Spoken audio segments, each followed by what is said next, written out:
Para los seres humanos, medir es una necesidad, pues nos permite cuantificar y de esta manera conocer nuestra realidad.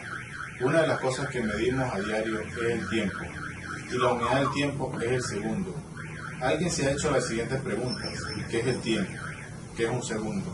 Un segundo es la duración de aproximadamente 9.000 millones de oscilaciones de la radiación emitida por la transición entre dos niveles hiperfinos del estado fundamental del isótopo 133 del átomo de cesio a una temperatura de 0 grados Kelvin.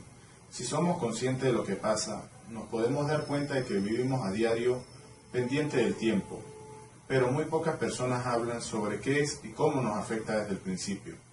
El tiempo ha existido siempre, desde la prehistoria, en la cual era un arma fundamental para ir de cacería y volver a la cueva, o otro sitio de reunión, hasta la actualidad. Demos un paseo por la evolución del reloj. Hace muchos años que existieron los relojes, el tiempo se medía por la rotación de la Tierra al observar la posición del Sol en el cielo, las mareas y la fase de la Luna. Sin embargo, los relojes se hicieron necesarios para medir las fracciones del día con más exactitud. El primer reloj conocido fue el reloj solar. Sus orígenes se remiten al siglo V a.C., en Egipto. Estaba constituido por dos listones de piedra. Uno hacía la función de aguja y en el otro estaban marcadas las horas. Era considerado uno de los más precisos para la época, pero solo funcionaba con luz solar. La Torre de Babel fue construida por los babilonios y los egipcios. Ellos se encargaron de darle forma a los días de la semana y los meses mediante la observación de la fase de la luna. Finalmente, el reloj de agua indicaba la hora durante la noche al vaciarse el agua que contenía. El más antiguo se encontró en el templo egipcio, que fue fabricado hace 3.356 años aproximadamente.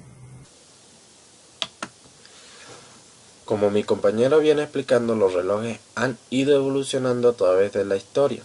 Luego del reloj de arena están el de vela y el de aceite. El reloj de vela consistía en una vela graduada o con marcas regulares en su longitud, que indicaban la hora de acuerdo a la velocidad de consumo de la cera.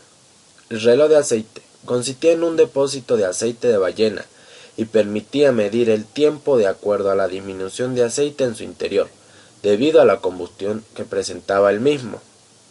Estos últimos dos relojes eran muy inexactos. En el caso del reloj de vela, las marcas no siempre tenían la misma longitud, al igual que el aceite. También se podían apagar o al momento en que se acababa la cera o el aceite dejaban de funcionar. Luego viene el reloj de arena. Consistía en un depósito de arena dividido en dos secciones. Las arenas se hacían pasar de una sección a la otra por medio de un orificio y su duración depende de la cantidad de arena que contiene el recipiente y del tamaño del orificio. Luego de esto aparecieron relojes más precisos, como lo fueron el reloj mecánico. Su principio de funcionamiento estaba basado en la energía cinética, almacenada en un resorte. El reloj de bolsillo, inventado en Francia a mediados del siglo XV, y fue en Alemania donde se le dio forma o idea. El reloj de péndulo, su principio de funcionamiento se basa en estudios realizados por Galileo sobre el movimiento de un péndulo.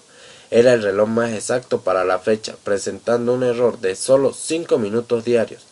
Y así llegamos a los relojes atómicos, basados en las propiedades químicas de los átomos. Como sabemos, estos relojes atómicos son uno de los más precisos en la actualidad, o mejor dicho, son los relojes más precisos que poseemos en la actualidad. Reloj atómico. Un reloj atómico es un tipo de reloj que para alimentar su contador utiliza una frecuencia de resonancia atómica normal. Los primeros relojes atómicos tomaban su frecuencia de un máser. Un máser es un amplificador similar al láser, pero que opera en la región de microondas del espectro electromagnético y sirve para recibir señales muy débiles. Las mejores referencias atómicas de frecuencia modernas se basan en físicas más avanzadas, que involucran átomos fríos y fuentes atómicas. Los relojes atómicos mantienen una escala de tiempo continua y ajustable, el tiempo atómico internacional, TAI. Para uso cotidiano se difunde otra escala cronológica, el tiempo universal coordinado UTC. El UTC deriva del TAI, pero se sincroniza usando segundos de intercalación con el tiempo universal UT1, el cual se basa en la transición día y noche según las observaciones astronómicas. Su funcionamiento. El reloj atómico trabaja mediante la frecuencia de las transiciones energéticas hiperfinas de los átomos. En un extremo del reloj de cesio hay un horno con una placa de cesio, del cual se evaporan iones de este metal. Los iones se presentan en dos estados dependientes del spin o giro del último electrón del cesio. La diferencia de energía entre estos dos estados corresponde a una frecuencia de 9.192.631.770 Hz. En cada estado, las propiedades magnéticas de los iones son diferentes. El verdadero reloj es un oscilador electrónico que genera pulsos de una frecuencia ajustable. Se ajusta a la correspondiente transición hiperfina del cesio por el proceso de realimentación siguiente. Un radioemisor de microondas llena de manera uniforme la cavidad de la cámara con ondas radioeléctricas de la frecuencia del oscilador electrónico. Cuando la frecuencia de la onda radiada se acopla con la frecuencia de la transición hiperfina del cesio, los iones de cesio absorben la radiación y emiten luz. Una celda fotoeléctrica es sensible a la luz emitida y está conectada al oscilador electrónico con instrumentación electrónica. Para realizar la medición mediante estas partículas es necesario crear un campo electrónico que no existe naturalmente en el universo. El proceso se realiza dentro de una trampa magneto-óptica, esfera de tamaño de un melón, en la cual se inyectan átomos de cesio que, confinados con un campo magnético, propagan 6 rayos de luz láser. De igual modo que una persona disminuye su paso ante una ráfaga de viento, los átomos reducen su velocidad al ser bombardeados por los láseres emitidos en todas direcciones. Mediante este método, los átomos pueden reducir su velocidad hasta hacerla 10.000 veces más lenta de lo normal.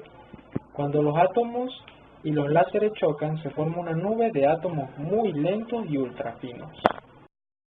Los usos más frecuentes de los relojes atómicos son redes de telefonía, sistemas de posicionamiento global GPS, medición del tiempo y calibración de equipos.